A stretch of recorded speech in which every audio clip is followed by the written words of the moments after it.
bom dia.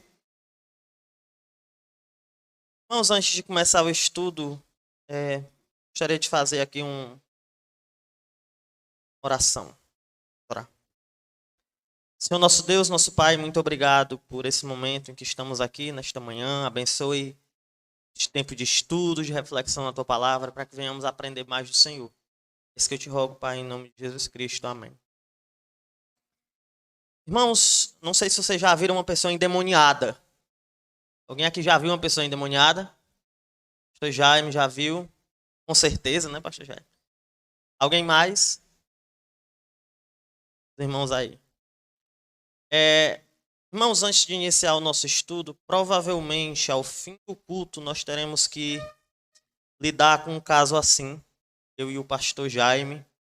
Eu acho que seria uma boa experiência para um dos membros da igreja nos acompanhar. Quem aqui estaria disposto a, no término aqui, a gente lidar com um rapaz ali, provavelmente está passando por um período de possessão demoníaca. Quem poderia nos ajudar nessa tarefa? A mim e o pastor Jaime.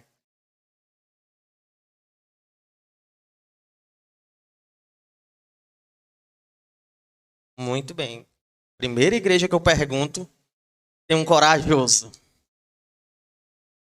Graças a Deus não vai ser necessário, é apenas uma ilustração para iniciar. Ufa, né? Graças a Deus que não tem esse negócio agora, né? Mas, de fato, pode ser necessário. Mas, irmãos, se eu convidasse vocês para ajudarem no exorcismo, eu creio que alguns aqui não iriam, talvez. Alguns teriam medo e alguns não saberiam sequer o que fazer. O que é que passaria na sua mente se você tivesse nesse momento agora contato com uma pessoa endemoniada, com uma pessoa possessa por espíritos? No ano passado eu passei por essa situação, só que eu não pude ir. Ligaram para mim ir, mas no momento de ir acabou não dando certo, porque eu não atendi a ligação na hora e quando eu atendi, já tinha um pastor lá lidando com o caso. Irmãos, essa situação que eu apresentei para vocês aqui inicialmente, novamente, repito, foi uma ilustração, não está acontecendo esse caso agora, neste momento, mas ela ilustra bem uma necessidade que nós temos, uma dificuldade que muitas vezes nós, de uma linha mais conservadora, temos, e que ainda é mais agravada por a questão dos movimentos neopentecostais, esses movimentos assim, que vão enfatizar muito esse assunto. Esta dificuldade é o tema batalha espiritual. Esse estudo, nós vamos tentar entender melhor o que a Bíblia diz sobre esse assunto. E agora eu vou tentar estabelecer aqui um plano de curso aqui, um método de trabalho aqui. Eu não vou pregar hoje de manhã. Vai ser uma pregação em que eu vou falar e vocês vão ficar assim. Silêncio. Vai ser um estudo. Então eu gostaria que nesse momento, se você tem uma dúvida, não exatamente agora, mas durante esse período em que a gente vai estudar aqui, se você tem uma dúvida, levante sua mão, faça uma pergunta. Se você tem um comentário, se você tem algo que possa acrescentar nesse momento, não deixe, por favor, de falar. Esse tema que a gente vai estudar é um tema bem controverso. E, vez por outra, na verdade, em boa parte do estudo, eu vou instigar vocês a participarem. Eu vou perguntar uma coisa para um, vou perguntar uma coisa para outro. Então, se você é tímido, não fique nervoso, eu não vou lhe constranger. Pergunta, se você não quiser responder, você diga, passe para outro, que a gente passa sem problemas. A ideia é ser um tempo mais informal. Tanto que eu nem queria estar aqui no púlpito. Porque quando eu estou no púlpito, passa uma ideia de uma formalidade maior. Eu preferia estar numa mesa perto de vocês. Mas, infelizmente, tem algo no meio do caminho, né? Tem uma pedra no meio do caminho. Pois vamos lá. Primeira pergunta que eu faço aqui para um corajoso que tenha coragem de responder. O que é batalha espiritual? A gente vai falar de batalha espiritual, mas o que é isso? É uma resposta. Quero saber de vocês. O que é batalha espiritual? Alguém mais? Temos duas respostas já. O que é batalha espiritual? Luta contra Satanás e suas hostes. Obras? Ok. Eu passei uns 10 segundos para saber quem é que estava falando dos dois. A da máscara. Sim, ok. Então, irmãos, nós vamos entender isso melhor. Infelizmente, inicialmente aqui para a gente compreender, alguns fatores transformaram o tema batalha espiritual num assunto muito complicado. A gente vai começar vendo isso, a realidade da batalha espiritual e compreender o que é isso também. Mas vamos começar falando desses assuntos aqui, desses problemas que têm se levantado nesse assunto. Em primeiro lugar, muitos movimentos fizeram do tema batalha espiritual seu meio de ganhar dinheiro. Isso tira a seriedade desse assunto. Isso faz muitos pensarem que se trata apenas de uma bobagem sem sentido. Por exemplo, se você ligar a sua televisão de madrugada, começar a passar pelos canais, existe uma grande possibilidade de você ver um demônio dando uma entrevista. Está lá com as mãos para trás, o pastor dizendo que amarrou ele e ele dizendo, eu vou acabar com a vida desse cara. Tudo que está acontecendo é eu que estou fazendo. Ele muda um pouquinho a voz. Aí a gente olha para ele e diz, fazer não. Você vai em muitas igrejas e o que acontece é que você vê todo o culto, às vezes é o mesmo crente manifestando possessões demoníacas lá, e os pastores pregam e falam durante muito tempo sobre aquilo, e o que acaba acontecendo é que as pessoas pensam, rapaz, isso aí não é uma coisa séria não. Isso aí é um costume, essa questão de demônios, do diabo, quem não tem futuro, de quem não consegue refletir adequadamente nas escrituras. Então muitas pessoas vão tratar esse tema por essa ótica, e vão dizer, se falou de demônio, esse cara aí não tem seriedade, não. Se falou do diabo, que conversa é essa de diabo? Sai daqui, eu não quero conversar com você, não. Então, esse problema, esses movimentos, traz grande dificuldade para esse assunto. Quantas vezes vocês não já ouviram a expressão que Satanás está amarrado, que nós devemos repreender Satanás? Quando você vê alguém falando assim, muitas vezes você pensa, paz, não é assim que a Bíblia diz. Então, por causa disso, muitas vezes as pessoas não levam a sério esse tema batalha espiritual. Além disso, a gente vive em uma realidade sincretista. O que é isso? Sincretista. É uma realidade de mistura de várias religiões. Isso faz com que crenças corretas sejam misturadas com a noção que a Bíblia nos oferece sobre o mundo espiritual. Por exemplo, como é que você imagina o diabo? Imagina que hoje o diabo vai aparecer para você. O que é que você vai ver? Alguém pode responder. Oi? Tridente, um bichinho aí desse tamanho aqui, vermelho, dando umas risadas, aí corre, é ligeiro demais. Ele corre de um lado, corre pro outro, e chega ali, e perturba um, perturba outro. Aí você olha para ele, ele tem uma cara de mal. Então, muitas vezes a nossa ideia do diabo é assim. Mas é assim que a Bíblia reflete o diabo? Não. Pobre, miserável, aí tá outra visão. Mistura-se essas visões e a gente começa a construir um pensamento. Como é que você imagina que é o inferno? Olha lá o inferno, o diabo no trono dele. Os demônios vão, espetam aqui um, corre, espeta outro, fica rindo. E as pessoas lá, os gritos, sofrendo. Mas isso é a visão que a Bíblia oferece? Vamos ver mais tarde. Mas esse problema dessa realidade sincretista, de fato, dificulta esta questão. Em terceiro lugar, nós devemos destacar o pensamento científico da nossa época. Este, de modo geral, acaba por, na prática, negar as realidades espirituais. A ideia de muitos dos sábios do nosso tempo é que tudo se resume ao material, tudo se resume ao que é material. E o mundo espiritual é apenas uma projeção da mente do homem para que ele seja um indivíduo melhor. Então, o que acontece é o seguinte, por exemplo, para deixar isso aqui bem claro, quantos aqui assistiram algum telejornal essa semana? Quantos aqui assistiram? Nem que seja para olhar se o Lázaro foi preso. Alguns assistiram, né? Quantas vezes você viu num telejornal alguém dizer assim, rapaz, fulano de tal foi preso porque estava roubando. Certamente existia uma grande atividade demoníaca na vida dele. Quantas vezes você viu isso? Quantas vezes vocês viram, acontece uma tragédia, aí as pessoas dizem assim, rapaz, Deus fez com que essa tragédia acontecesse. Deus enviou esse tsunami para o Japão. Normalmente não se faz essa associação que o mundo físico ele tem alguma relação com o mundo espiritual. E não o que acaba acontecendo é o seguinte. Pode falar, fale logo. Muito bem. De fato, eu fiquei até refletindo nisso. O caso do Lázaro é o primeiro que tem se feito associação a algum tipo de força espiritual por causa da atitude mal de alguma pessoa. Mas também ele ficar acendendo vela no meio do mato, que é que ele quer, né? Só você assusta mesmo. Então, gente, o que acontece é isso. Hoje, nos nossos dias, existe uma forte ênfase de se negar o sobrenatural. Existem alguns irmãos aqui ligados à educação, eu sei.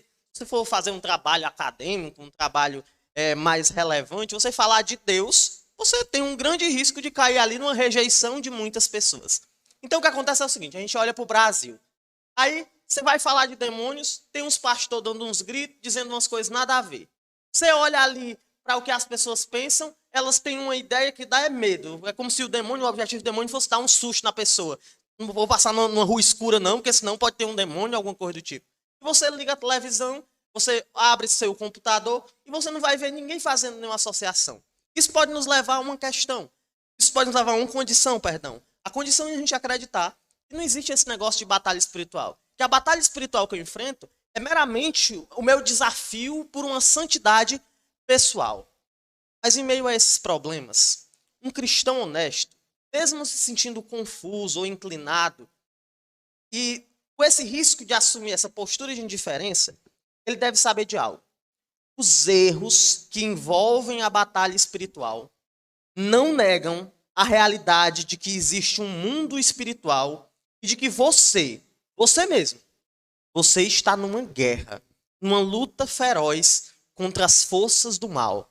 Nessa luta, inimigos impiedosos se levantam com o objetivo de nos destruir. E esses inimigos não são pessoas normais, não. Eles não são seres humanos quaisquer.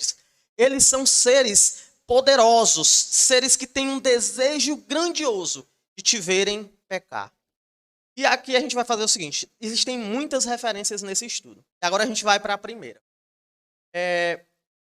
Quem é um irmão que gostaria de ler as referências para nós? Todas as referências estão lá nas últimas páginas. Eu coloquei para a gente não abrir a Bíblia. Depois você pode abrir. Eu sei que é um bom exercício a gente abrir a Bíblia. Mas nesse estudo, de fato, tem muitas referências.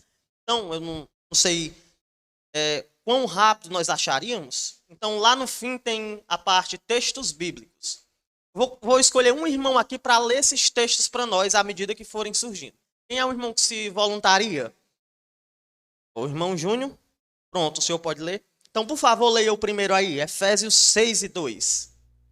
Porque a nossa luta não é contra o sangue e a carne, e sim contra os principados e potestades, contra os dominadores deste mundo tenebroso, contra as forças espirituais do mal nas regiões celestes. Pronto. Esse é um texto que parece que muitos cristãos conservadores rasgaram da Bíblia deles. É como se a nossa luta hoje só fosse individual. Como se a nossa luta só fosse contra o pecado, contra o mal. Como se não existisse, de fato, uma esfera espiritual que nos assedia. Irmãos, nós estamos numa batalha. Existem principados, existem potestades, existem poderes, existem forças desse mundo, existem dominadores de fato deste mundo. Dominadores que querem nos destruir e que estão trabalhando hoje para nos verem no caminho do pecado, para nos verem no caminho da destruição. Existe uma batalha espiritual e a gente vai entender melhor esse cenário ao longo do estudo. Mas antes de qualquer coisa, nós devemos entender uma coisa. A batalha espiritual, que muitos falam de modo equivocado, que muitos se negam até a falar, esta batalha é uma batalha real. Saindo dessa parte da realidade da batalha espiritual, gostaria de saber se alguém tem alguma pergunta, algum comentário. Se a gente prosseguir? Algo a se dizer? Não havendo, vamos prosseguir. Vimos que a batalha espiritual, ela é real. Ele fala que a nossa luta não é contra carne ou contra sangue somente, mas existem principados, existem potestades, existem demônios, existem forças das trevas querendo nos destruir. Então, você está numa guerra. Foi isso que eu comecei lhe dizendo. E nessa guerra você tem aliados e inimigos. A gente vai começar esse estudo, mais propriamente, observando os nossos inimigos na batalha espiritual. E aqui eu começo perguntando, quem é o maior inimigo de um homem? Quem é o maior inimigo de um homem? Quem? Você mesma? Certo. Eu gosto de fazer isso. Às vezes eu pergunto as coisas para a pessoa para ver se ela tem convicção. Lá nos jovens da igreja, eu faço uma pergunta a eles. Eu sei, quem foi que construiu a arca? Eles, Noé. Noé? Eles, Abraão. Abraão, Jacó. Eles titubeam. Acho legal. Mas, exato. O maior inimigo de um homem é ele mesmo. Nós nunca pecamos porque o diabo pegou aqui na nossa mão e, você vai fazer isso aqui que não presta. Um demônio nunca veio aqui e nos arrastou, bora. Você vai para aquele lugar inadequado. Nós somos a principal causa da nossa própria destruição. E com esse estudo, eu não estou anulando que nós temos responsabilidades. Contudo, em um nível externo a nós, fora do seu ser, fora disso aqui, do seu corpo, o maior inimigo de um homem é o diabo. Irmãos, o diabo, ele foi um anjo perfeito. A Bíblia nos revela, pelo menos a interpretação majoritária destas referências de Ezequiel 28 e Isaías 14, é que Satanás, antes de tudo, ele era belo, ele era majestoso, ele era brilhante como uma joia perfeita. Isso aí já quebra uma visão errada que a gente tem do diabo. Muitas pessoas pensam que o diabo é um bicho feio, um negócio assim assustador, aquele negócio, se você vê, você tomaria um susto.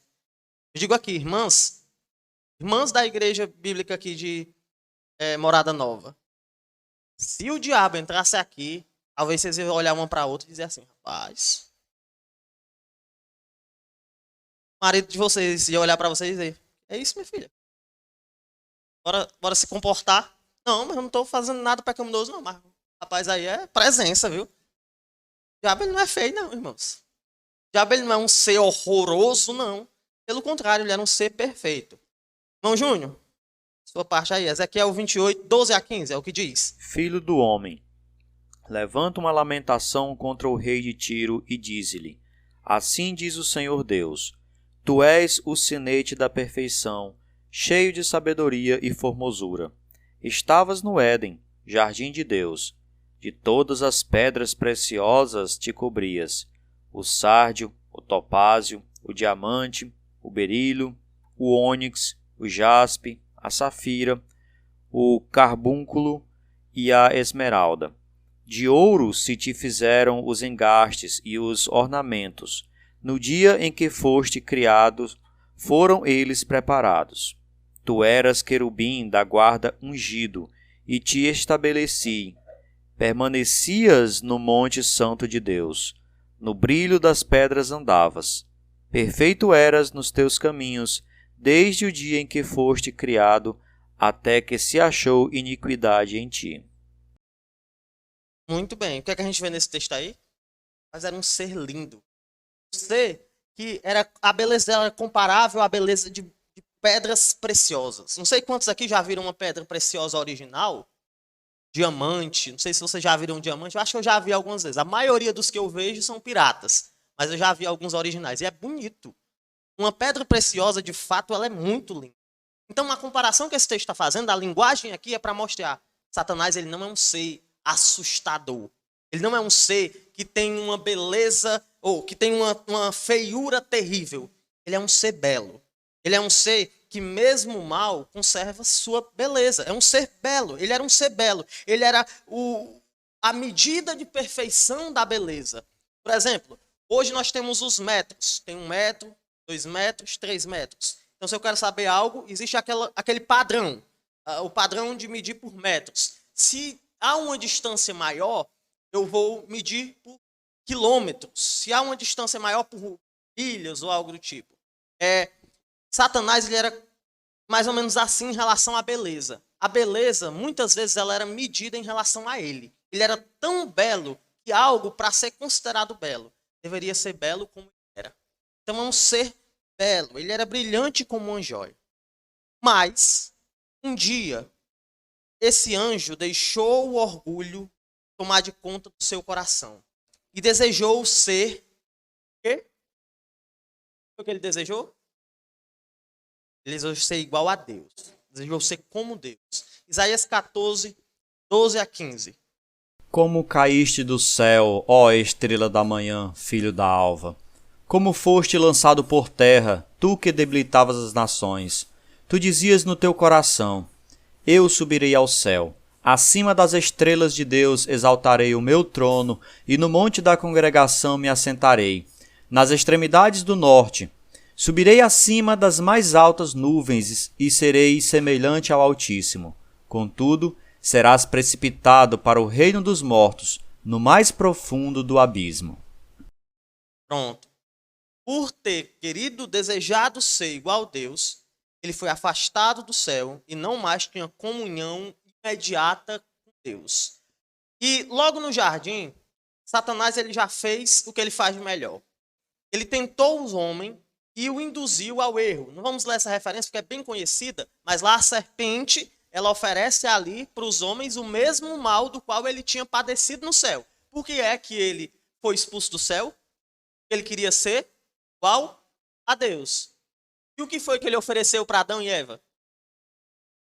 dia que vocês comerem dessa fruta aqui, vocês vão ser como Deus, conhecedores do bem e do mal. Então, irmãos, depois disso aqui, ele continuou trabalhando na humanidade, esse anjo agora caído. E ele tentou destruir a vida de muitos homens de Deus. Segundo as Crônicas 21:1, diz o quê? Então, Satanás se levantou contra Israel e incitou a Davi a levantar o censo de Israel. Ponto. Ele incomodou Davi, incomodou todos os homens de Deus da história.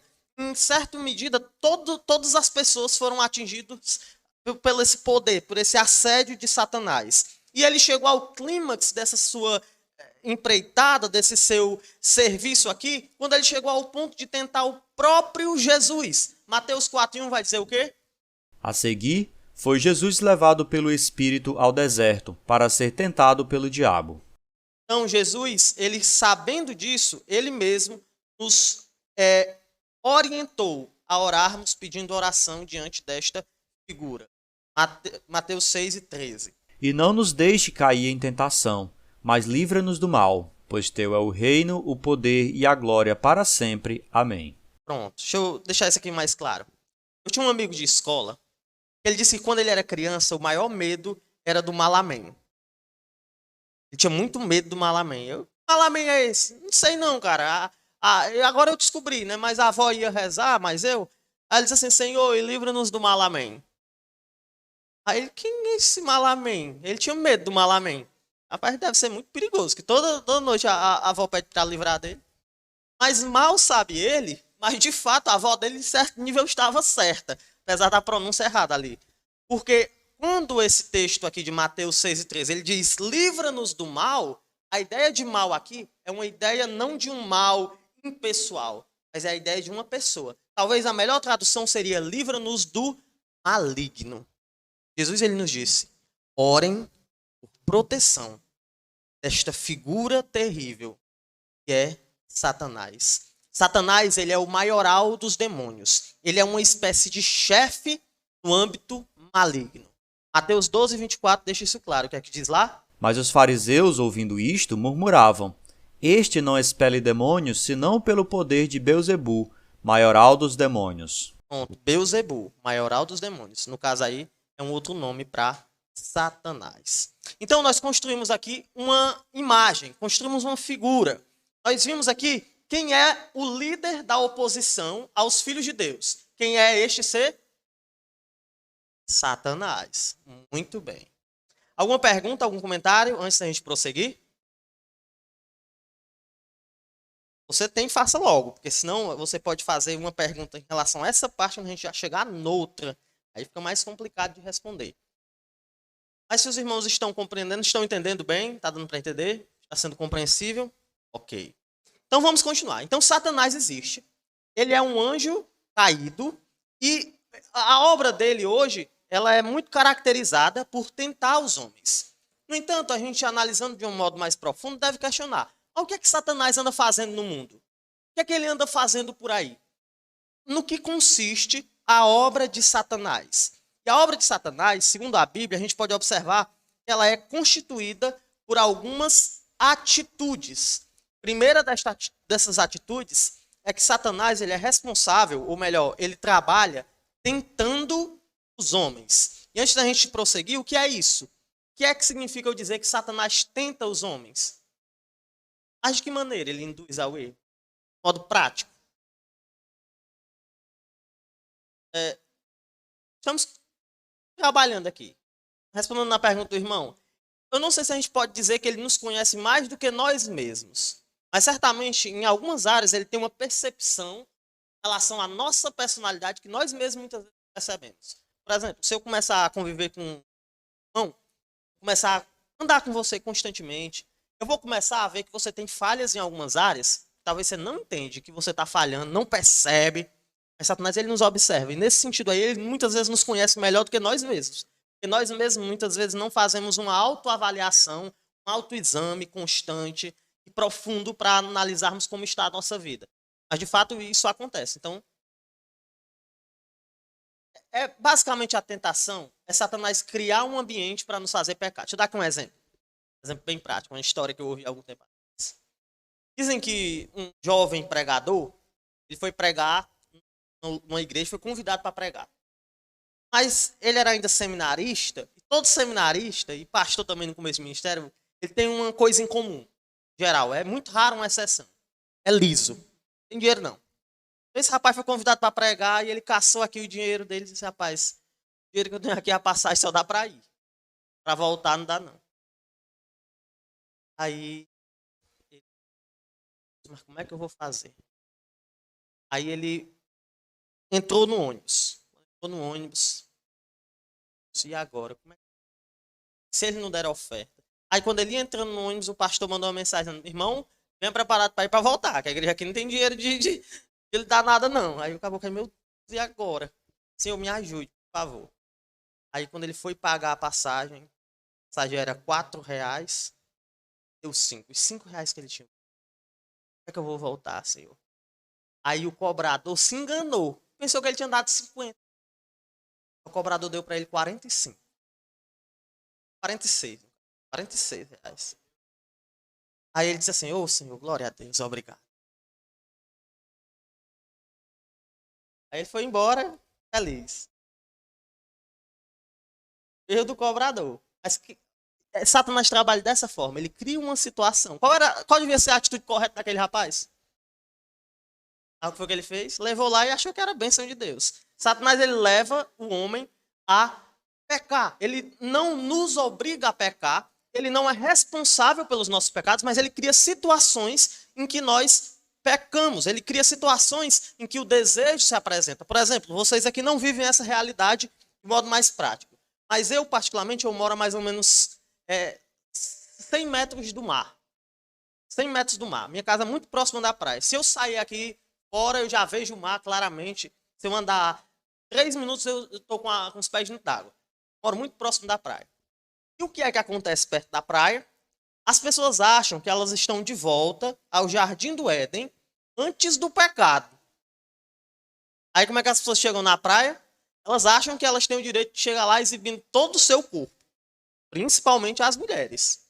E existem casos em que os homens lá do pré-A, eles não são tentados, não. Existem algumas situações em que não acontece, a gente não tem a oportunidade. Mas lá no pré-A, uma coisa que a gente tem que trabalhar com os irmãos é eles controlarem os olhos deles. Então, como é que Satanás age nessa situação? Estou lá andando, estou caminhando, vem uma mulher muito bonita, muito mal vestida, com um biquíni terrível. Para o mal, né? Um biquíni terrível. O que é que Satanás faz? Eu olho aqui, não tenho como me defender da primeira olhada. Eu olho aqui e digo, meu Deus, vou olhar para o outro lado, pecar. Satanás olha para mim, dá um tiro no meu coração e diz assim, olhe de novo, rapaz. Tem ninguém vendo. Olha aí, só de rabo de olho, assim. Satanás coloca esse desejo. Ele não me obriga a olhar. Ele não puxa meus olhos, a minha cabeça assim, não. Oi? Será que não é uma alma boa de se evangelizar? Satanás é sagaz. Então Satanás, ele faz isso, ele tenta os homens. Ele deseja levar os homens à destruição por meio das tentações. 1 Pedro 5,8. Sede sóbrios e vigilantes. O diabo, vosso adversário, anda em derredor, como o leão que ruge procurando alguém para devorar. Pronto, ele anda como um leão. Acho que todos vocês já viram um vídeo de um leão atacando, né? O leão, ele é assim. Ele olha aqui para o rebanho e papoca e o que ele pegar, ele mata, não é assim? É? Não, como é? Ele fica ali acocado, escondidinho ali numa moita. Ele olha os bichinhos passeando. Quando ele acha um meio cachimbozinho que tá mancando, ele diz, rapaz, esse daí. Se for velho ou se for novinho, aí ele gosta mesmo. Aí quando os outros se afastam um pouquinho, ele ataca. Assim é o diabo. É só uma aplicação dentro disso. Muitas pessoas acham que isso aqui não é importante não, esse momento aqui em igreja. Mas quando você se afasta do rebanho, aí que você se torna um alvo mesmo. Para esse leão que está tentando lhe levar a pecar. Mas é importante destacar aqui que o diabo, ele não tem o poder de nos fazer pecar. Ele cria a situação, mas cabe a cada um de nós fugir ou não. Por isso nós não podemos culpar o diabo por nossas falhas. O que é que diz Tiago 1, 13 e 15? A 15, perdão. Ninguém ao ser tentado diga, sou tentado por Deus, porque Deus não pode ser tentado pelo mal e ele mesmo a ninguém tenta. 1 Coríntios. Ao contrário, cada um é tentado pela sua própria cobiça, quando esta o atrai e seduz. Então, a cobiça, depois de haver concebido, dá à luz o pecado, e o pecado, uma vez consumado, gera a morte. Muito bem. 1 Coríntios 10 e 13. Não vos sobreveio tentação que não fosse humana, mas Deus é fiel e não permitirá que sejais tentados além das vossas forças. Pelo contrário, juntamente com a tentação, vos proverá livramento, de sorte que a possais suportar. Muito bem. O que a gente vê nesses textos aí é algo bem simples. Nós não podemos pecar e dizer assim, foi o diabo. Rapaz, eu pequei de novo, esse diabo é sagaz mesmo. Pequei de novo, a culpa é dele. Não. A culpa de cada erro nosso é de nós mesmos. Contudo, o diabo, sim, ele nos tenta, quer nos levar, nos induzir ao erro. Além de tentar os homens, o que mais o diabo faz? O que mais o diabo faz além de tentar os homens? Nós estamos aqui na segunda página. O que é que ele faz?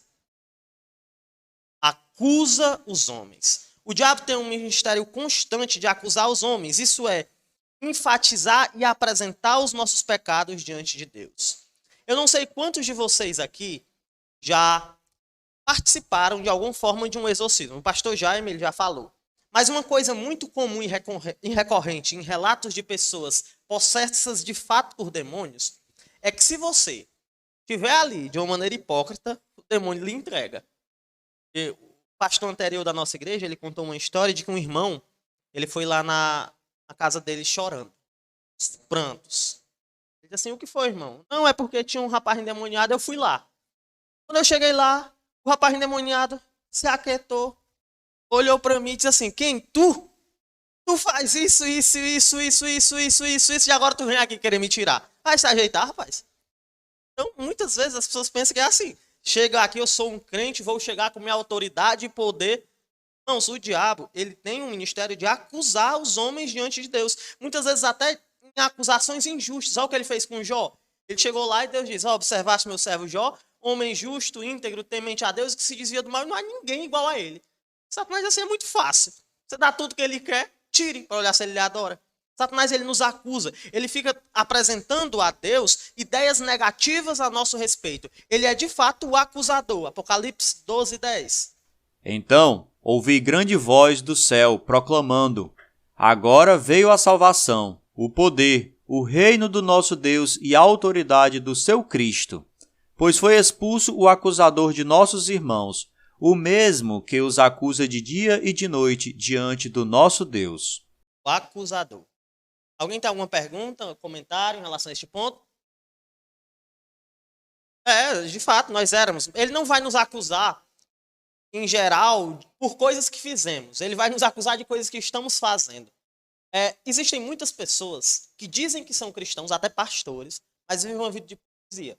Pessoas que vivem no adultério, na fornicação, pastores que aliciam menores. Essas pessoas vão chegar até lugares onde tem pessoas possessas e dizer que tem autoridade. Nessa hora o demônio faz a festa. Dizem, quem? Você? Sai daqui, rapaz. Vai tomar vergonha na tua cara. O demônio dando lição de moral. Tá vendo o nível que as coisas chegam? Mas, de fato, a acusação do mundo é comum. E ela é algo que a gente tem que esperar. A gente deve se incomodar se ela não vier. Porque se as pessoas todas gostarem da gente, se todo mundo gostar da gente, significa que em algum nível a gente não está incomodando. E se o mal não se incomoda com o bem, significa que o bem não está agindo tão assim. Alguém ia fazer uma pergunta. O Isaac, depois o que tem o mesmo nome do outro irmão, eu esqueci o nome dos dois. Exato. Acontece. Jó. Qual foi a acusação que o diabo fez a Jó? O próprio diabo, o chefe, né? Se o chefe faz isso, os outros que são mais incompetentes, o que é que não fazem? O que é que ele diz? Ele está lhe servindo só porque ele é interesseiro. O que é que a gente vê no final do livro? Não. As ações falsas existem sim. Não é um bom caminho você ir pelo que os demônios dizem. Mas, em geral, pastores experientes, eles falam assim, se eles vão exorcizar alguém, eles tiram todo mundo da sala, fica sozinho a pessoa. Vai que dá um spoiler ali indesejado. Exato. Ele conhece Paulo, conhecia Jesus, mas tu quem é? Mete a sola ainda. A gente vai ver esse texto aí no final do estudo. Muito bem, irmãos. Então o diabo ele acusa os homens. Mas além disso, o diabo também engana os homens. O diabo tem como serviço o enganar os homens. Este engano consiste em afastar os homens da verdade e fazê-los achar que a mentira é o correto. João 8:44 e Apocalipse 27. Vós sois do diabo, que é vosso pai, e quereis satisfazer-lhe os desejos. Ele foi homicida desde o princípio e jamais se firmou na verdade, porque nele não há verdade. Quando ele profere mentira, fala do que lhe é próprio, porque é mentiroso e pai da mentira. Quando, porém, se completarem os 1000 anos, Satanás será solto da sua prisão.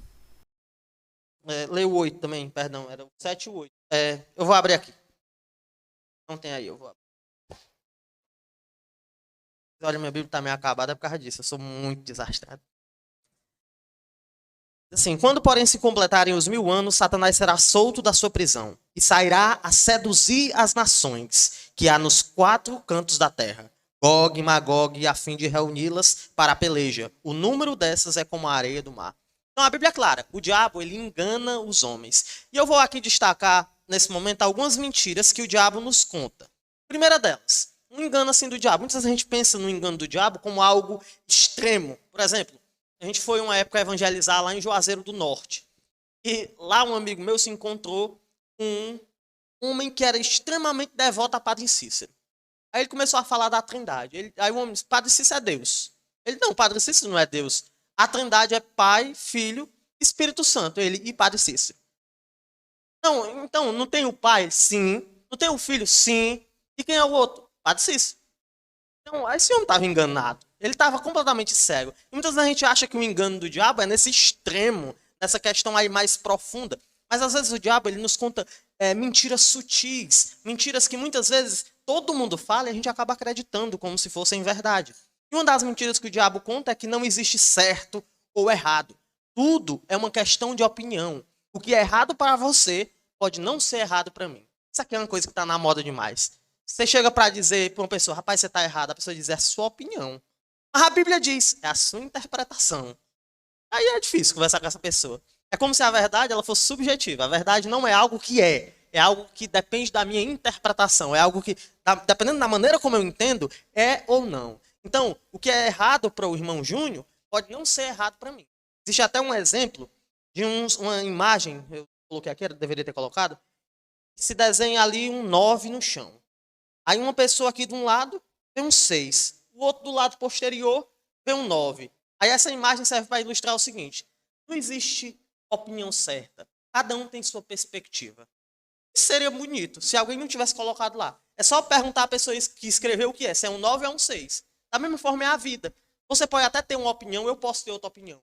Mas aquele que criou a vida, ele diz como as coisas são. Então não tem esse negócio de, é a minha interpretação, é a sua interpretação. Ou as coisas são, ou as coisas não são. Ou você está certo, ou você está errado. Você não pode estar meio certo aqui na sua vida. Você não pode estar dizendo, eu estou seguindo a Deus nessas coisas aqui, nessas não. Ou você está junto de Deus, ou você está longe. É o que Jesus diz. O que comigo não ajunta, espalha. Mas o diabo, ele conta essa mentira. É uma questão de opinião. Além disso, o diabo... Pode falar. De fato, é um ponto importante. Só existe uma interpretação certa da Bíblia. Só uma. Aplicações de textos infinitas. Mas interpretação só tem uma. Ok? Então eu tenho que avaliar se a minha interpretação é a interpretação correta. Contudo, normalmente as pessoas dizem isso num contexto passional. Um contexto em que elas estão sendo contrariadas emocionalmente por alguma coisa. Por exemplo, eu digo assim, Isaac, cara, adulterar é pecado. Assim, não. Pecado não. A Bíblia diz, é a sua interpretação da Bíblia. O movimento gay, até estranho essa palavra. O movimento LGBTQIA+KSW. Ele diz o quê? Não é errado ser sexual, não. É a interpretação errada da Bíblia. Existem textos que devem ser interpretados de outra maneira. E essa questão da interpretação ela é muito subjetiva de fato. Mas, quando você lê, você entende a Bíblia em geral. A Bíblia diz, ó, não matarás. O que é isso? Não. O povo de Israel não deveria andar nos ambientes cananeus. Não, não mate. Então, existe espaço sim. Existem questões na Bíblia que não são claras e que existem a margem para algumas interpretações diferentes. Por exemplo, o homem tem interiormente corpo, alma, ou corpo, alma e espírito. É uma questão subjetiva. Cada um crê como quer, não vai influenciar em nada na salvação de ninguém. Outra coisa é em relação à moral. Em geral, a Bíblia é muito objetiva em relação à moral. E o diabo ele vai aplicar essa questão de cada um pensa o que quer em relação à moral. Coisas que não há margem para outra interpretação. Uhum. Pronto, mas nesse caso aí você tem que ter humildade para não impor como lei para a vida da pessoa.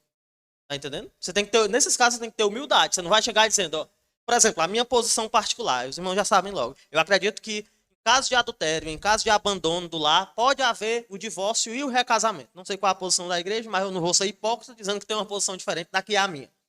No entanto, é uma questão que se a igreja disser, Mateus, nós queremos porque queremos que não haja recasamento. Sendo que essa é uma questão muito crucial. No entanto, por outro lado, eu não posso dizer, irmãos, vocês estão pecando. É uma posição diferente. Mas agora, se a igreja disser que é correto adulterar, já era. Normalmente essas pessoas vão fazer isso em relação a esses pontos. Esses pontos que são claros. Ok? Alguém tem alguma pergunta? Então vamos continuar. Outro engano que o diabo apresenta para a vida de muitas pessoas. Esse aqui lá na praia tem demais. Ah, meu Deus do céu. Deus só quer o meu coração. Ele não se importa com o meu. Isso aqui é o argumento das mulheres que gostam de andar mal vestida. Mas, irmã, você tá mal vestida, você tá. Que é isso, irmã? Não, é muito inocente mesmo. Deus só quer o meu coração. Meu coração é de Deus, meu corpo pode ser como eu quiser. Eu posso fazer o que eu quiser. Lá, é engraçado lá no praia, as pessoas com as fotos de biquíni no Instagram, a posição mais terrível do mundo, um versículo bíblico em cima. Qual é a mentalidade dessas pessoas? Deus é o meu coração. Ele não se importa como eu vivo. Eu posso viver uma vida na prostituição, eu posso viver para os prazeres, eu posso me vestir como eu quiser, eu posso falar da maneira como eu quiser, mas o meu coração deve estar ao lado de Jesus. Isso é até bonito, né? O problema é que Jesus disse que a boca fala do que está cheio o coração. Então, a sua ação ela é conveniente ao que tem no seu coração. Você não pode dizer, Mateus, eu estou com esta roupa, deste jeito, essa roupa decente, mas eu não quero ser desejado. Não quero não.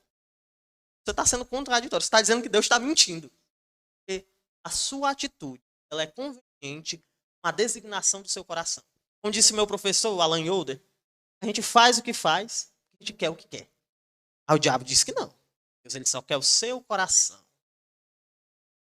O resto, deixar. Vá na casa dessas pessoas de manhã. Olhar como é que elas se vestem para si mesmas. Uma blusona da política aqui. 42, 12, 12, 12, aqui o número. Os cabelos dessa altura aqui. Assim, ô irmã, bate na porta lá. Que é isso? Eu tô feia, tô horrível. Não tá vestido pra você mesmo? Isso é conversa, isso é conversa. Então, eu entendo. Assim, irmãos, não achem que com o que eu tô falando aqui eu sou uma pessoa extremamente radical. Eu tive um colega de escola que ele disse que mulher deveria usar uma blusa. Disse essa parte aqui. Que o cotovelo da mulher ele podia exibir algum nível de sensualidade para alguns homens. Eu falei, o que, cara? Por favor, vamos ser modestas, mas modestas, vamos nos comportar bem, mas vamos evitar os extremos. Namorado, não é? É assim, fugindo um pouquinho do assunto, mas sendo bem claro. De fato, existe uma diferença. O homem, ele pode se vestir sim de uma maneira sensual. Também. Pode. Lá na praia, você vê homens, tem o que mostrar, né? Eu não tenho o que mostrar. Tirar a blusa, vão rir. A gente tirar a blusa, aqueles tanquinhos, aqueles negócios, aqueles estão trincados, eles vão se exibindo, passa um óleo ainda aqui para ficar mais bonito. E de fato, em algum nível isso afeta sim as mulheres. Afeta. Só que a gente deve entender que existe uma diferença muito clara entre a maneira que a mulher se atrai e a maneira que o homem se atrai. O homem, ele é alguém mais visual. O homem, ele é mais atingido por aquilo que ele vê. Então, se o homem vê uma mulher bonita, ele é mais afetado. Já a mulher, ela é mais atingida por aquilo que ela sente. A mulher não é visão, é mais toque, é contato. Por isso que você vai olhar as mulheres bonitas, com quem elas estão casadas? Em geral, olha aí para minha esposa. Minha esposa é muito bonita. Não é, não é verdade. Eu sei, também sou corajoso, normalmente, né? Mas por que isso? É porque a mulher, em geral, ela não olha tanto pra beleza. Você vai olhar casos de adultério na igreja, a mulher não adulterou porque o cara era bonitão. Você olha, como é que pode? O marido dela é mais bonito. A questão é que ela recebeu um tratamento diferente. É um ambiente diferente. Então, de fato, muitas vezes a gente só fala da vestimenta modesta para as mulheres, e os homens também devem ter. Mas é porque essa ênfase é maior, porque uma mulher mal vestida, ela atinge mais um homem do que um homem mal vestido vai atingir uma mulher. Por isso essa ênfase. Não sei se tu tá entendendo. Mas é exatamente por esse motivo essa ênfase. A mulher, ela é a amizade. Você começar a ser amigo da mulher, você pode desenvolver ali um relacionamento problemático, se você não souber administrar a sua amizade. O homem não, o homem é visão.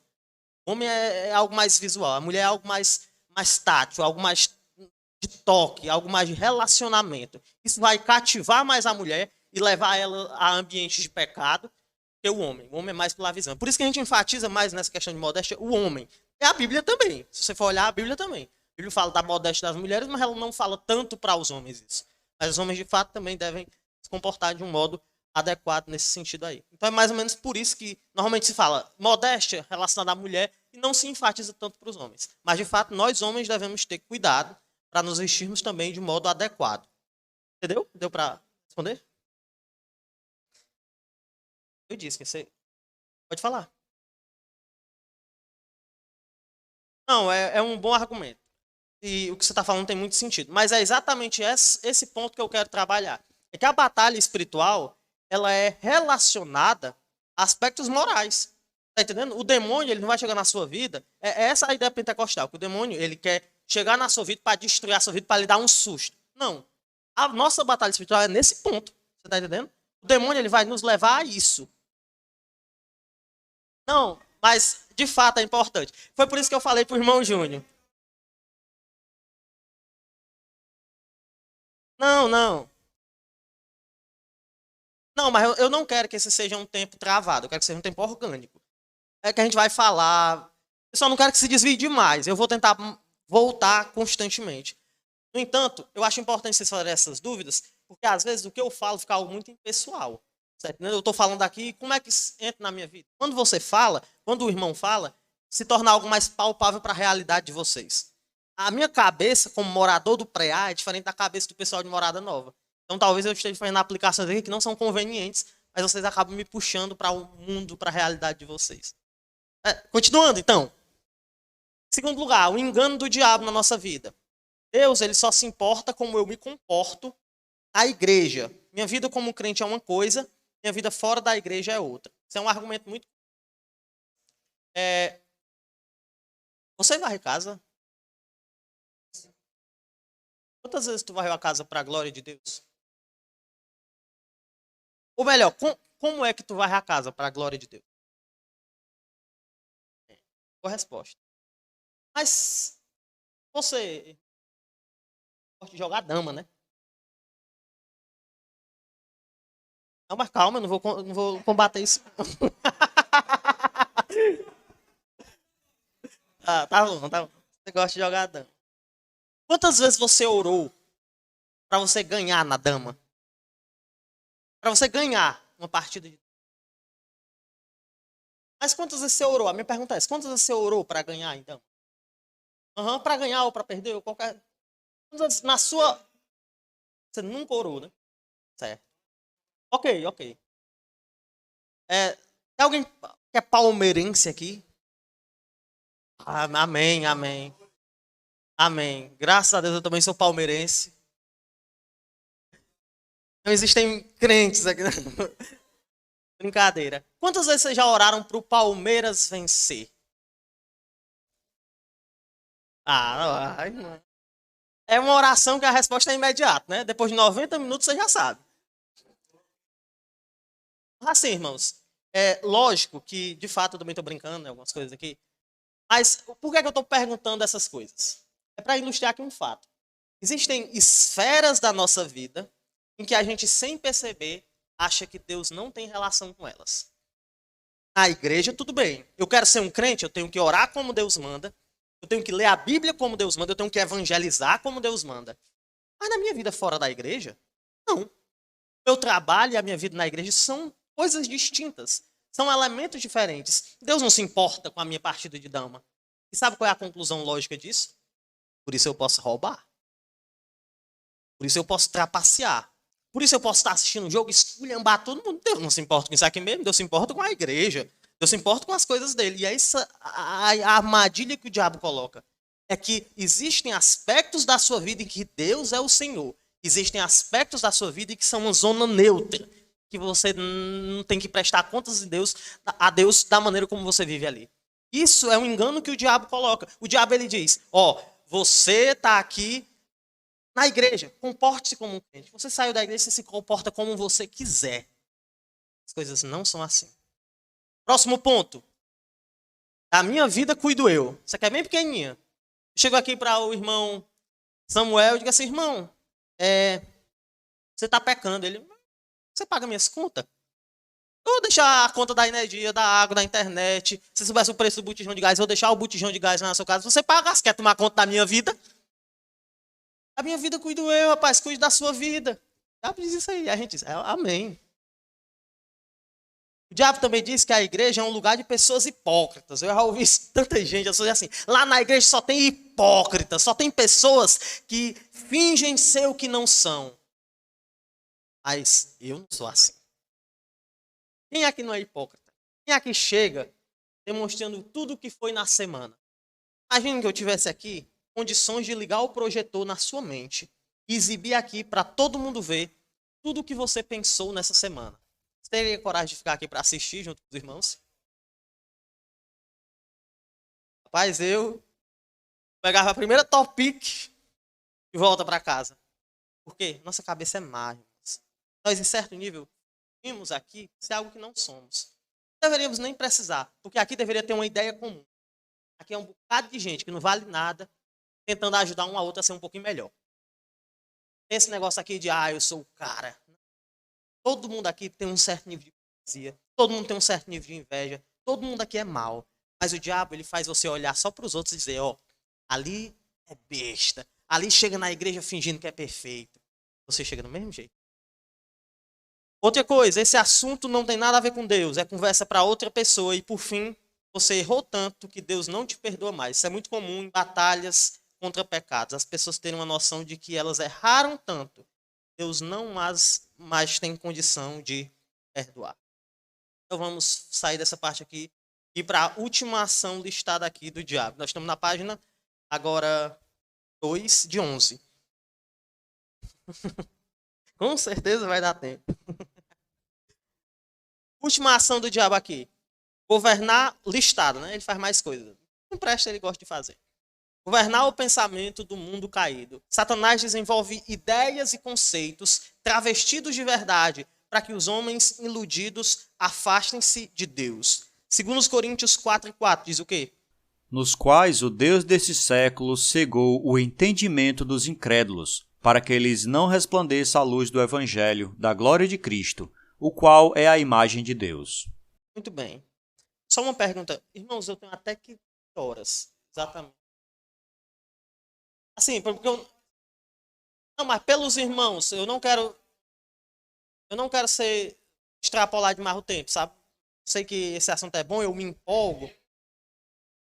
Até 10h30. Aí a gente vai fazer assim, na quarta-feira a gente continua de onde a gente parar hoje. Na quarta-feira, no culto de oração. Aí a gente vê direitinho essa questão e continua. Tá sendo bom para vocês? Vocês estão entendendo bem? Sendo claro? Amém. E é porque nem chegou na parte interessante ainda.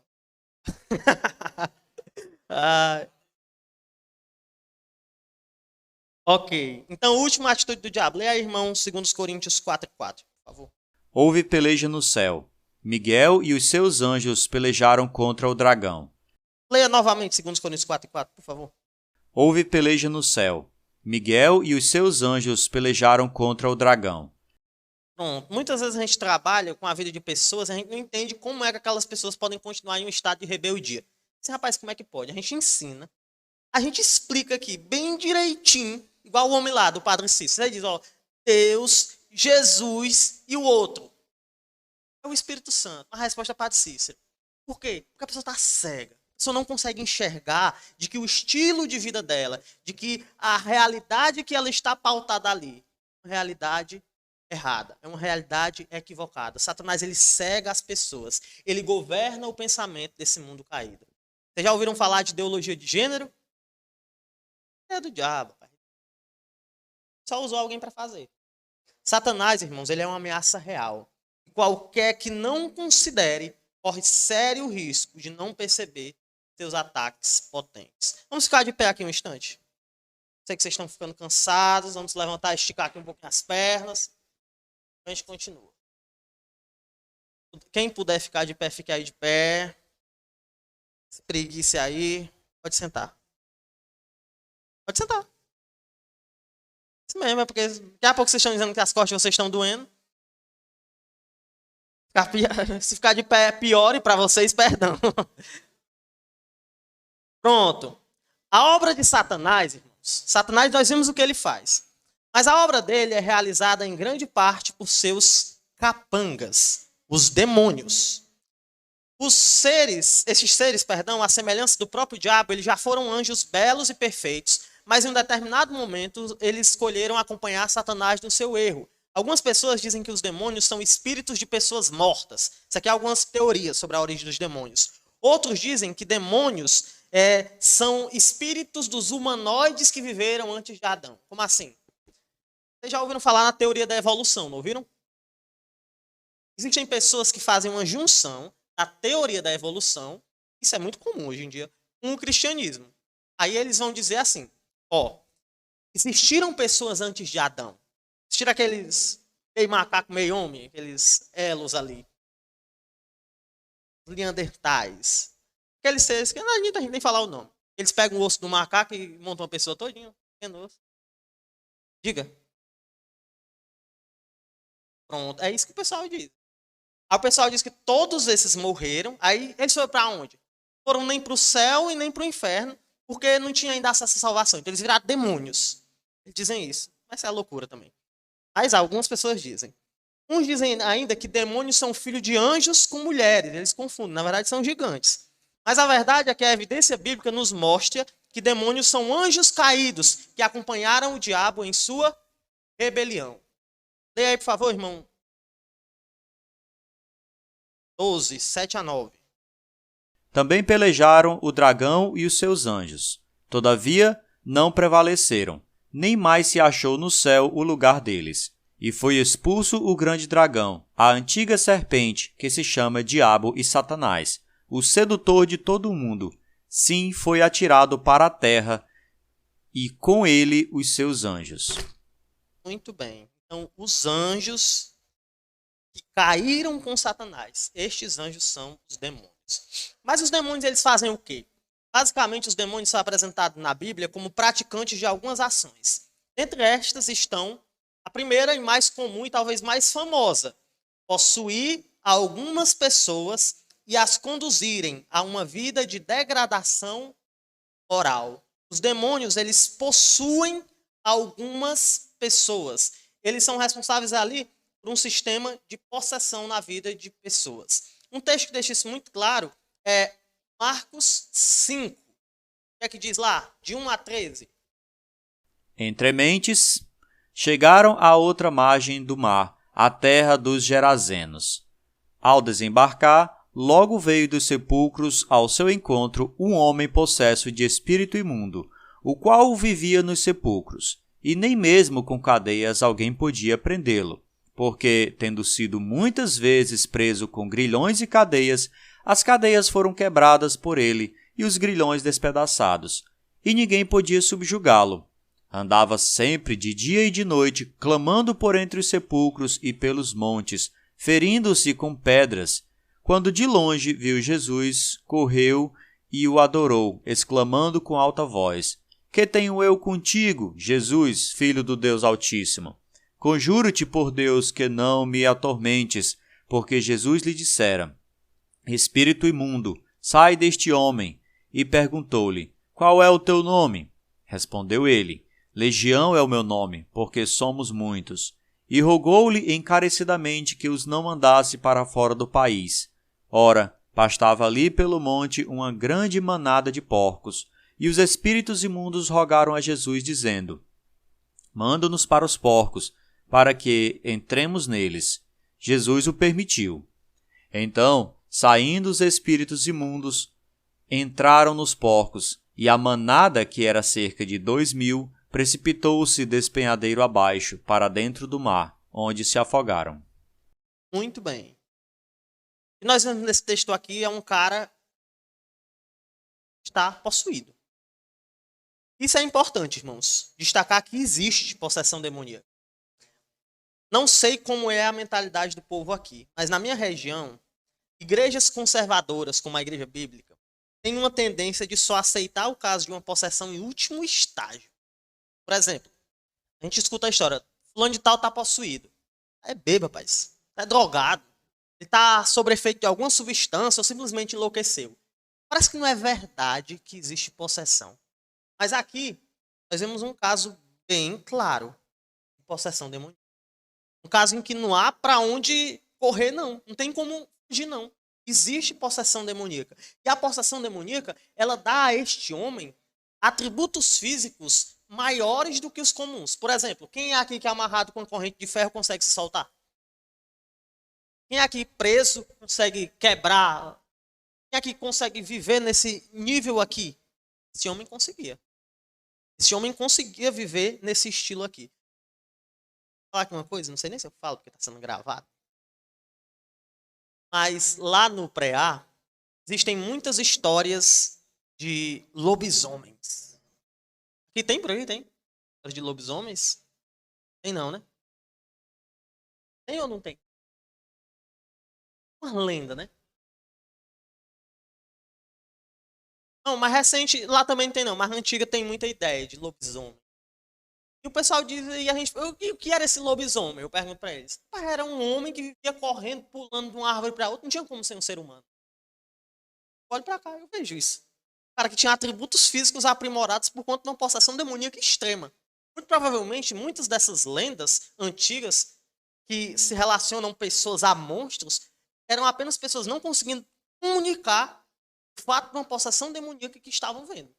Então, a possessão demoníaca ela pode dar para pessoas atributos que elas naturalmente não têm. Um exemplo claro disso é Atos 16 a 22. Diz o quê? Aconteceu que, indo nós para o lugar de oração, nos saiu ao encontro uma mulher possessa de espírito adivinhador, a qual, adivinhando, dava grande lucro aos seus senhores. Seguindo a Paulo e a nós, clamava, dizendo: Estes homens são servos do Deus Altíssimo e vos anunciam o caminho da salvação.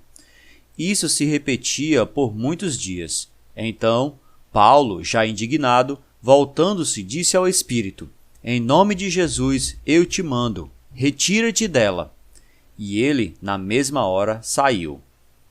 Vendo os seus senhores que se lhes desfizera a esperança do lucro, agarrando em Paulo e Silas, os arrastaram para a praça, à presença das autoridades, e, levando-os aos pretores, disseram: Estes homens, sendo judeus, perturbam a nossa cidade, propagando costumes que não podemos receber, nem praticar, porque somos romanos. Levantou-se a multidão unida contra eles, e os pretores, rasgando-lhes as vestes, mandaram açoitá-los com varas. O que é que esse texto nos revela sobre essa jovem aqui?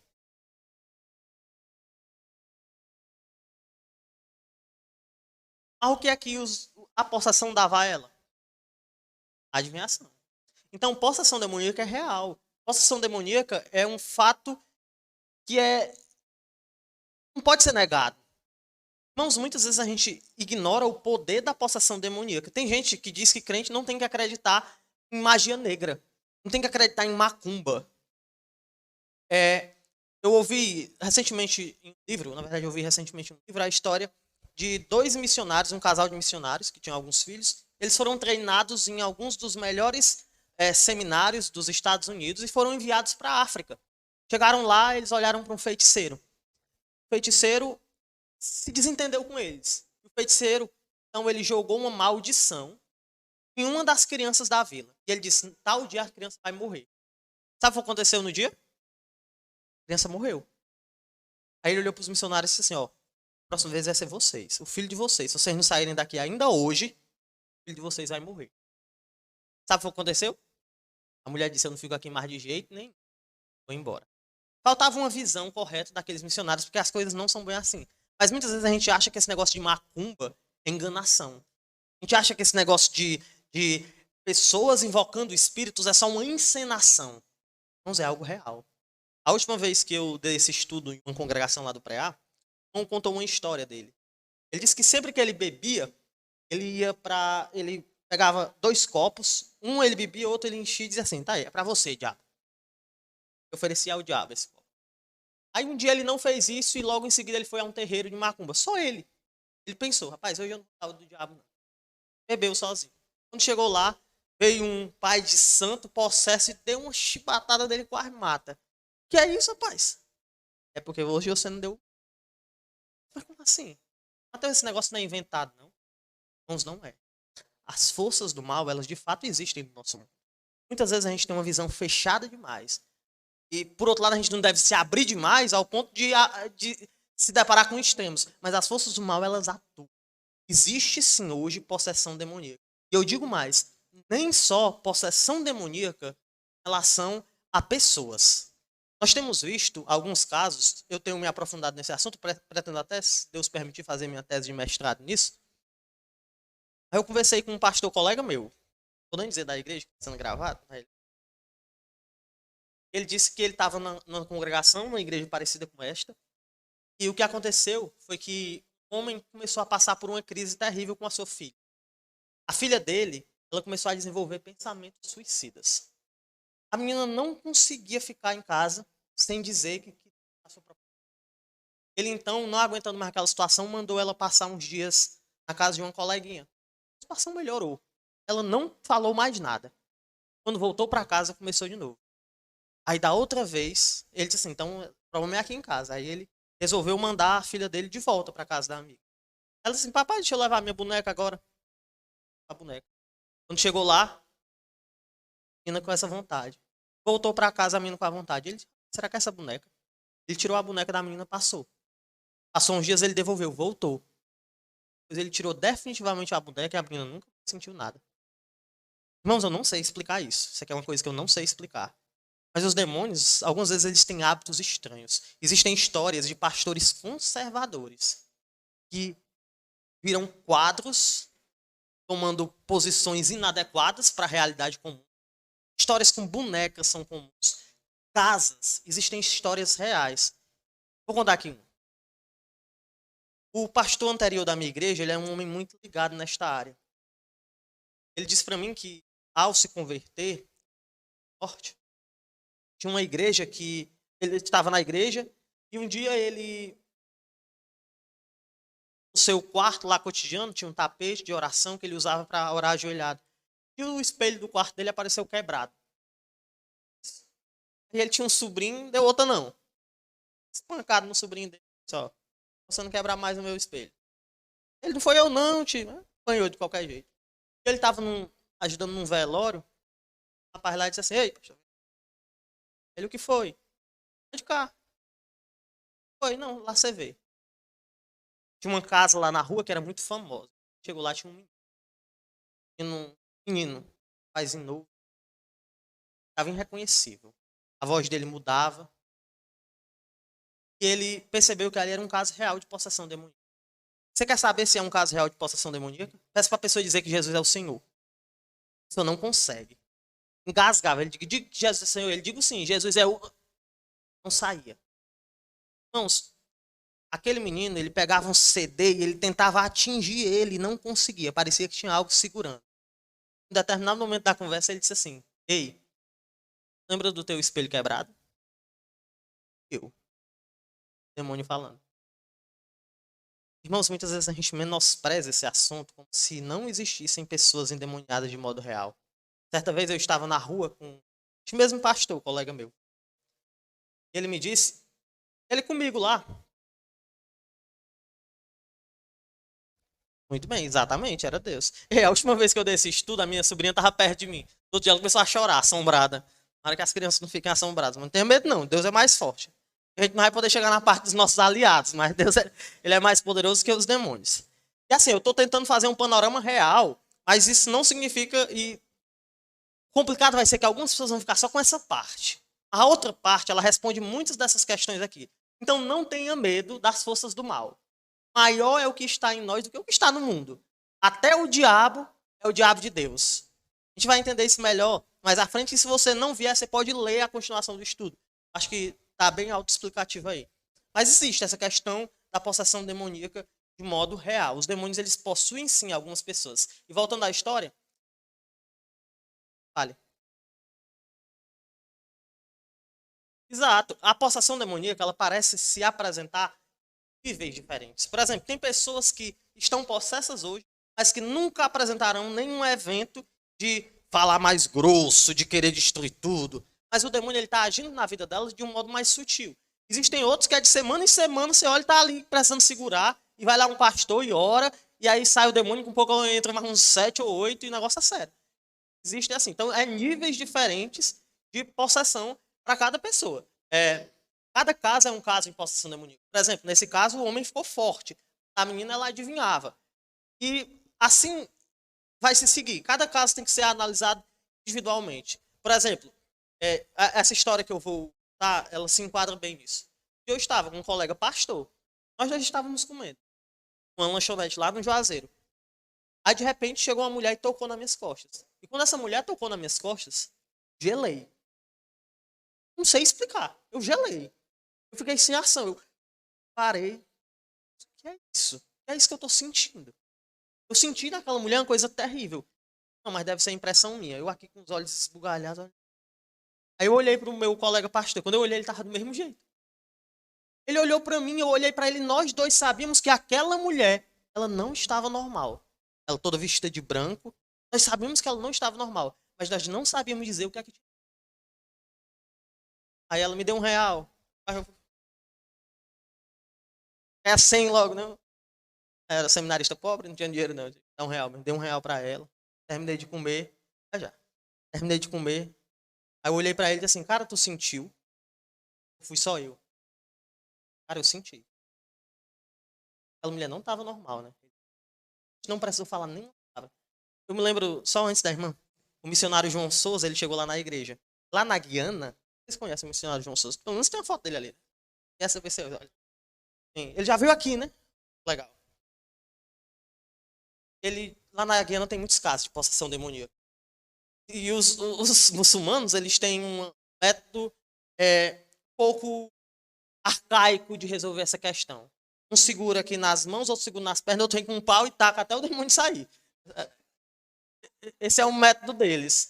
Então, o pessoal com medo dos parentes apanhar, quando aparece um caso de possessão, eles vão lá para o João Souza. Aí o João Souza disse, irmãos, existem vários casos de possessão demoníaca. Aí eu lá na igreja, muito gaiato, assim, meu irmão, mas como é que você sabe que é possessão demoníaca e que não é fingimento? Ele olhou para minha cara e disse assim, meu irmão, a gente sabe. Por que ele falou isso aí? Você conhece quando a pessoa está fingindo. Do olhar, mudar a maneira de falar, mas principalmente a principal evidência é que a pessoa não consegue atribuir a Deus nenhum nível de senhorio. A irmã? Provavelmente ali, o que Jesus indica é que ele estava, sim, em algum nível de possessão demoníaca e o próprio diabo estava agindo ali. E é exatamente disso que eu estou falando. Não necessariamente a pessoa precisa apresentar um comportamento anormal. Existem pessoas que estão em algum nível possessas por demônios, não são crentes verdadeiros, a gente vai ver isso depois. Eu sinto muito. Senhora? Não, é. Exato. A gente poderia até chamar assim. Mas existem níveis de atuação diferentes do demônio na vida da pessoa. Mas agora sim, só para deixar bem claro, isso é uma coisa que a gente vai ver mais à frente. Mas um crente verdadeiro, ele nunca será possuído. Nunca. Jamais. Nunca. Entenderam? Eu tô falando isso aqui, mas não, você não precisa ter medo. Rapaz, será que o demônio vai entrar em mim? Se eu começar a sentir um negócio estranho hoje, não se preocupe. Você está selado, Espírito Santo. Então não tenha medo disso. O diabo ele não serve para nos assustar. Nós temos alguém maior em quem confiar. Mas agora eu estou apresentando o lado dos nossos inimigos. Lembre-se que a gente vai ter ainda o lado dos aliados e a resolução dessa questão. Nós estamos vendo um lado. Então estamos pegando a verdade ainda de modo parcial. Mas de fato, existe sim possessão demoníaca em vários níveis na vida de algumas pessoas. Rapaz, o pior é que essa resposta deveria ser não, mas a gente vê que sim. Pode haver ambiente, sim, em que, infelizmente, parece que os demônios eles querem ficar ali. Não sei por quê. É, pode haver. Mas agora uma coisa, para a gente não partir aqui para um misticismo absoluto.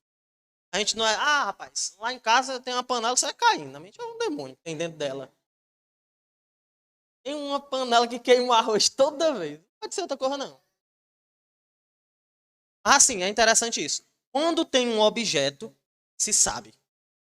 Não é um objeto que fica ali escondido entre os demais. Sim, quando tem um objeto ou quando é a própria casa, se sabe. Eu podia falar muitos casos aqui, irmão, mas a gente tem que ser objetivo. Vocês disseram até 10h30, eu já estou passando 5 minutos do tempo que vocês me deram. Então vamos só encerrar essa parte aqui. Uma ameaça, amém, vamos terminar por aqui.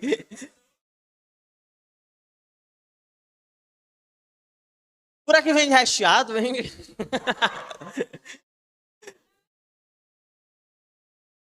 Ah, tá certo.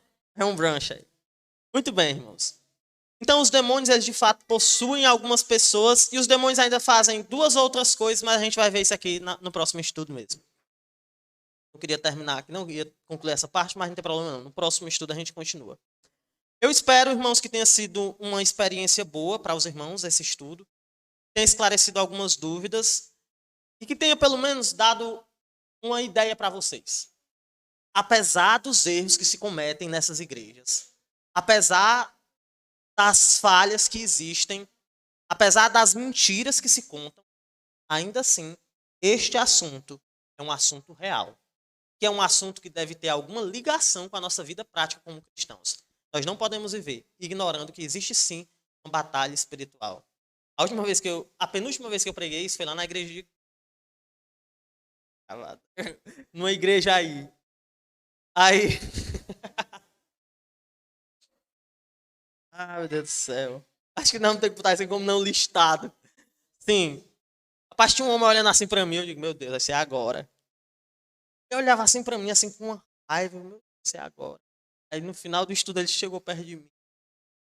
E agora você precisa lutar com o demônio aqui dentro mesmo. Ele, muito obrigado, irmão. O estudo foi maravilhoso. Amém. Então, irmãos, vamos parar por aqui. Vamos só fazer uma oração para encerrar. Eu sei que talvez tenha algumas perguntas, mas se você tem alguma pergunta, ou se desenvolver alguma pergunta, tem alguma pergunta para fazer ainda? Pronto, a gente parou no ponto 1 dessa parte aí, viu? E aí, vamos ver. Acho que vai dar para terminar na quarta-feira. Se não der, em outra oportunidade aí, Deus abençoe a gente e tudo. Mas eu vou tentar ser um pouco mais objetivo.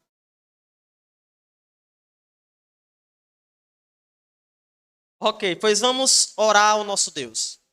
Senhor nosso Deus, muito obrigado porque o Senhor nos deixa cientes de que estamos sim em uma batalha espiritual. Vemos por meio de erros teológicos e erros práticos, muitas confusões e muitos problemas. Pai, olhando para o Senhor, sabemos que por mais que existam inimigos, nós podemos ter segurança. Isso é a vida de cada um dos irmãos, para que eles venham a o conhecimento da verdade de um modo objetivo. Eles não venham a se deixar enredar por fábulas. Mas hoje, Pai, o que fizemos nessa manhã foi olhar para a Tua palavra e tirar dela conclusões. Me auxilie, me ajude a ser um servo fiel ao Teu reino e a comunicar verdades de forma clara para os irmãos. Ajude cada um dos irmãos a, de algum modo, aplicar essas verdades em sua vida, a viverem como se resume ao que é visível. Que existe sim uma batalha espiritual. Isso nos fortaleça. Isso deixe nossa fé mais forte. É isso que eu te rogo, Jesus Cristo. Amém.